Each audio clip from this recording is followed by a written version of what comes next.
Chapter 10. He could not at first leave the fire. It was so precious to him, so close, and a sweet thing.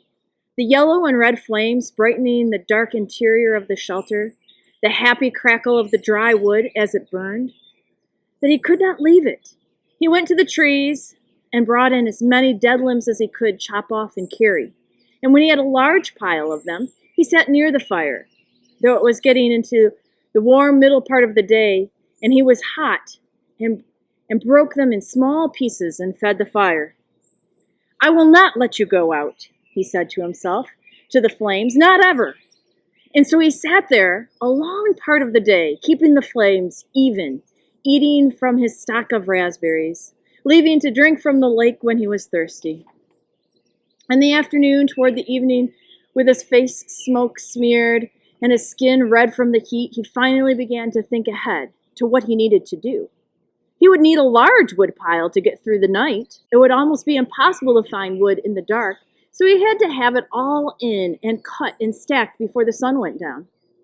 Brian made certain the fire was banked with new wood. Then he went out to the shelter and searched for good fuel supply. Up the hill from the campsite, the same windstorm that left him a place to land the plane, had that only been 4 days ago, had dropped 3 large white pines across each other. They were dead now, dry and filled with weathered, dry limbs, enough for many days. He chopped and broke and carried wood back to the camp, stacking the pieces under the overhang, until he had what he thought to be an enormous pile, as high as his head and 6 feet across the base. Between trips, he added small pieces to the fire to keep it going, and on one of the trips to get wood, he noticed an added advantage of the fire. When he was in the shade of the trees breaking limbs, the mosquitoes swarmed him as usual, but when he came to the fire or was near the shelter where the smoke eddied and swirled, the insects were gone. It was a wonderful discovery. The mosquitoes had nearly driven him mad, and the thought of being rid of them lifted his spirits. On another trip, he looked back and saw the smoke curling up through the trees and realized for the first time that he now had the means to make a signal. He could carry a burning stick and build a signal and perhaps attract attention, which meant more wood, and still more wood. There did not seem to be an end to the wood that he would need, and he spent all of the rest of the afternoon into the dusk making wood trips. At dark, he settled in again for the night, next to the fire, with a stack of short pieces ready to put on, and he ate the rest of his raspberries. During all the workday, his leg had loosened, but it still ached a bit. And he rubbed it and watched the fire and thought for the first time since the crash that he might be able to get a handle on things, might be starting to do something other than just sit. He was out of food, but he could look tomorrow. He could build a signal fire tomorrow and get more wood tomorrow. The fire cut the night coolness and settled him back into sleeping, thinking of tomorrow. He slept hard, and he wasn't sure what awakened him, but his eyes came open and he stared into the darkness. The fire had burned down, and he looked out, but he stirred with a piece of wood and found a bed of coals still glowing hot and red. With small pieces of wood and careful blowing, he soon had a blaze going again. It had been close. He had to be sure to try to sleep in short intervals so that he could keep the fire going. And he tried to think of a way to regulate his sleep, but it made him sleepy to think about it.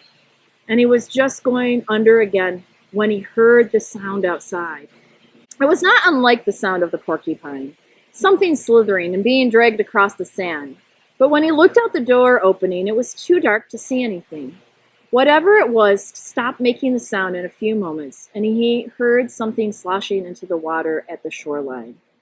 But he had a fire now, and plenty of wood, so he wasn't as worried as he had been the night before. He dozed, slept for a while, awakened again, and just at dawn gray light, and added wood to the still smoking fire before standing outside and stretching. Standing with his arms stretched over his head and a tight knot of hunger in his stomach. He looked toward the lake and saw the tracks. They were strange. A main center line up from the lake in the sand with claw marks to the side, leading to a small pile of sand, then going back down into the water.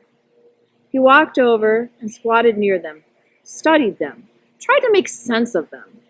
Whatever had made the tracks had some kind of flat, dragging bottom in the middle and was apparently pushed along by the legs that stuck out to the side.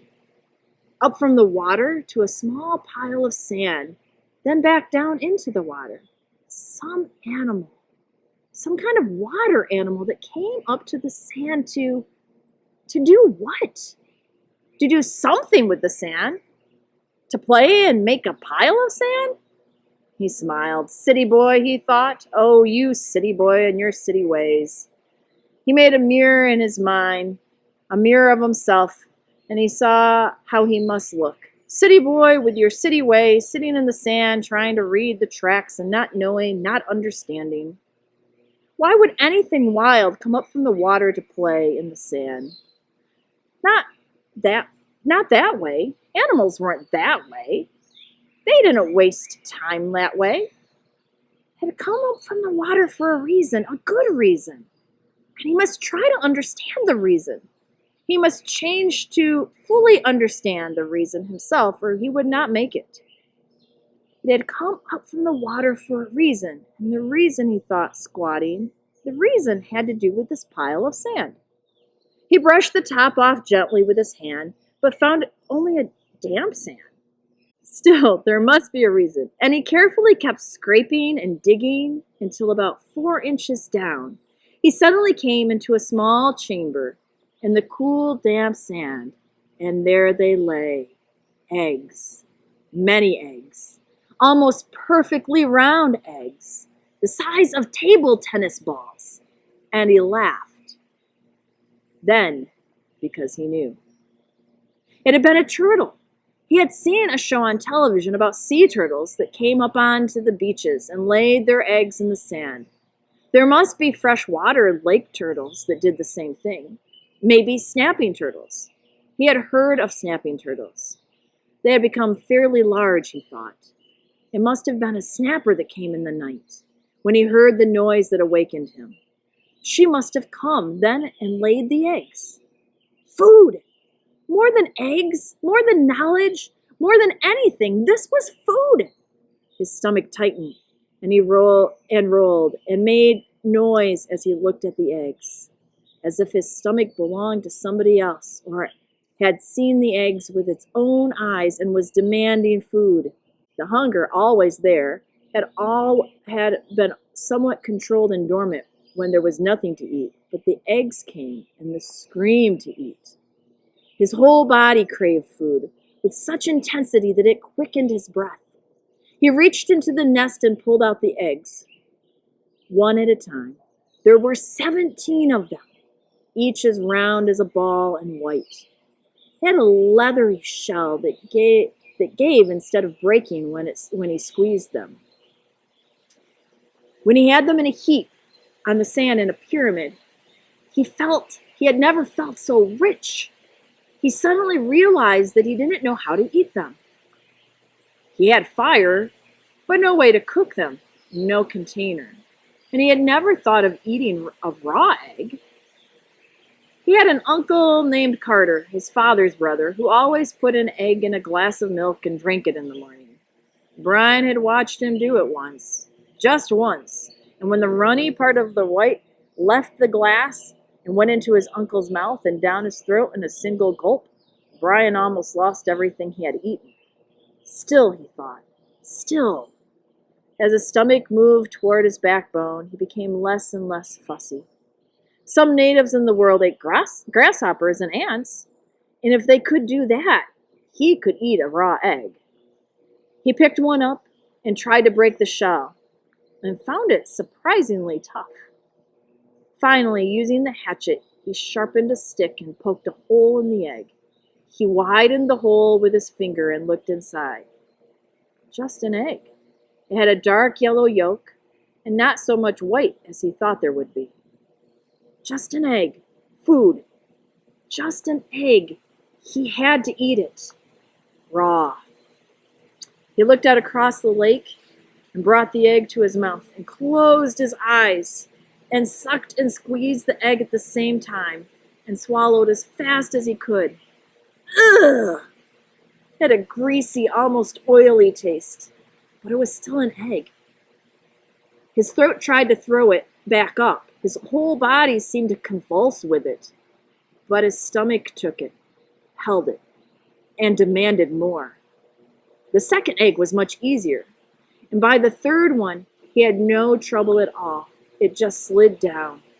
He ate 6 of them, and could have easily have eaten all of them and not been full, but a part of him said to hold back and save the rest. He could not now believe the hunger.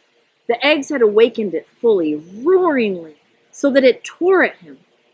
After the 6th egg, he ripped the shell open and licked the inside clean, then went back and ripped open the other 5 and licked them out as well. Wondered if he could eat the shells. There must be some food value in them, but when he tried, they were too leathery to chew, and he couldn't get them down. He stood away from the eggs for a moment, literally stood and turned away so he couldn't see them. If he looked at them, he would want to eat more. He would store them in the shelter and eat only 1 a day. He fought the hunger down again, controlled it. He would take them now and store them and save them and eat 1 a day.